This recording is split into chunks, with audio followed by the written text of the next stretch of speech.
રાજકોટ શહેરમાં મિલકત સંબંધી ગુનાઓ બનતા હોય જે બાબતે પોલીસ કમિશનર શ્રી બ્રિજેશ કુમાર ઝા સાહેબ, additional police commissioner Shri Mahendra Bagadiya સાહેબ તેમજ નાયબ police commissioner zone 2 Shri Jagdish Bangarwa સાહેબ નાઓ દ્વારા મિલકત સંબંધી ગુનાઓ ડિટેક્ટ કરવા માટે ટીમ બનાવેલી, જે અન્વયે રાજકોટ મ્યુનિસિપલ કોર્પોરેશન હેઠળના જે સીસીટીવી કેમેરા લગાવેલા તેના આઉટડોર યુનિટ ખાતે બેટરીઓ લગાડેલ હોય જે બેટરીઓ ચોરતી 3 ઇસમોને પકડી લેવામાં આવેલ છે અને તેઓના પાસેથી 29 બેટરીઓ રિકવર કરવામાં આવે છે.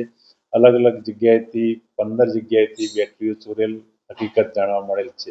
હાલમાં 29 બેટરી રિકવર થયેલ છે. અગાઉ પૂછપરછ ચાલુ છે, કેટલી અગાઉ ચોરીઓ કરેલી છે તે બાબતે પણ પૂછપરછને રિમાન્ડ દરમિયાન પૂછપરછ કરવામાં આવશે.